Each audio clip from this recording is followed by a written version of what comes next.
Hi, I'm Bob Schmidt with Sacrete. Building a concrete block wall may not be one of those projects you ever thought about doing. But with some tricks of the trade, a list of tools that you'll need, this will be a project that you'll be able to tackle on your own.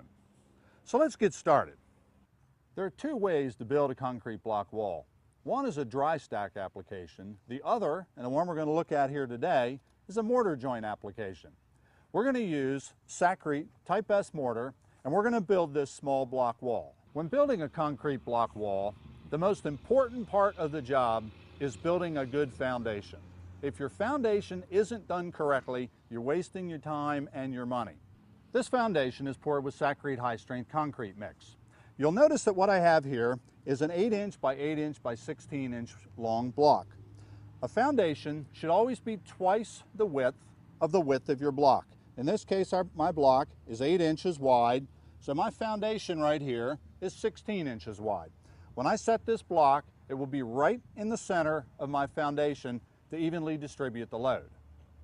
The next most important thing beside the foundation is setting your corner block. You always build your wall starting from the corner.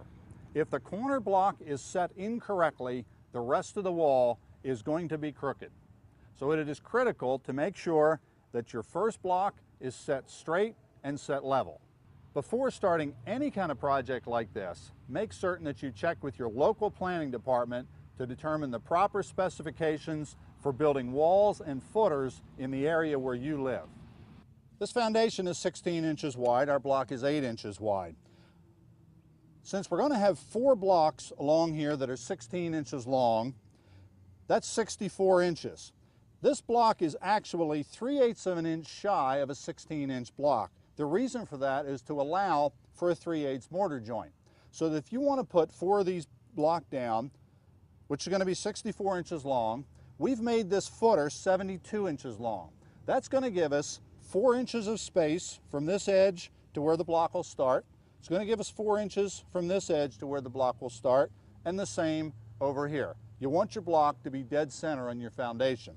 So I'm going to measure in 4 inches like here, and I'm going to make a mark, and I'm going to come in 4 inches here, and I'm going to make a mark, and then I know that my block needs to start right there.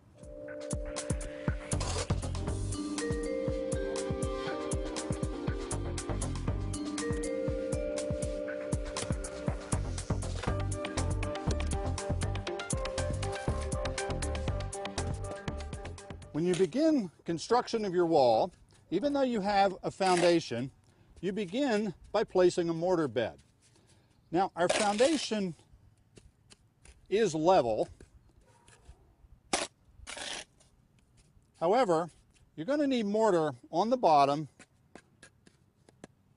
to ensure that your blocks are level and to provide a bed, something for it to stick to.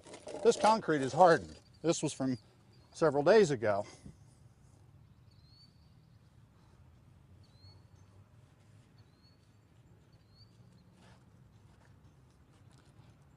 Now, as I said, it is critical that this be level. So I have a level. And when you check, typically one end will be higher than the other. And what you want to do then is tap it into place. In this case, I'm just going to push down a little bit on this end because this end was a little bit higher than the other. Check your level. Make certain that your bubble is right in the middle. Okay, our corner block is now in place. And you'll notice that this block is perfectly flat on this end. You always want to use a flat block like that for the corner. The next block we're going to use, you can see here, the ends here are raised slightly. It's not flat like the end block. All of the center blocks, we're going to use a block just like this with raised ends. What I'm going to do now is I'm going to put mortar on the ends. Don't be afraid to use too much mortar. Too much is better than not enough. Because when you push, the excess will simply come out. And you can use it. It's not going to be wasted.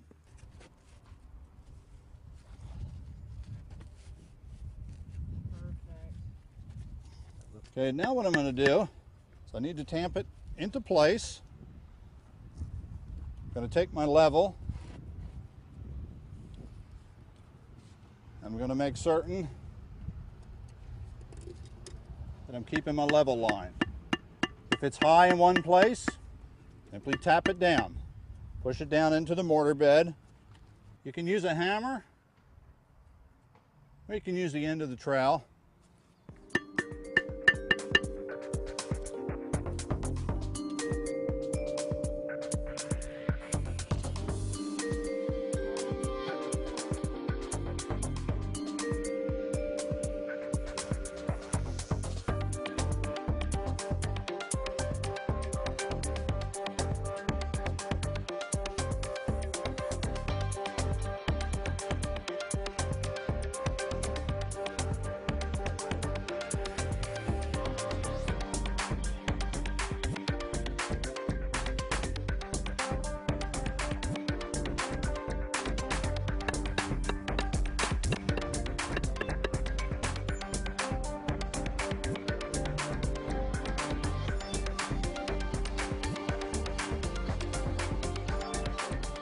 What we're doing here now, you can see this block is only 8 inches by 8 inches by 8 inches because we're right at the end of our wall.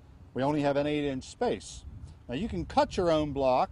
You can take and score it, hit it with a chisel, or you can buy these. I personally prefer this method.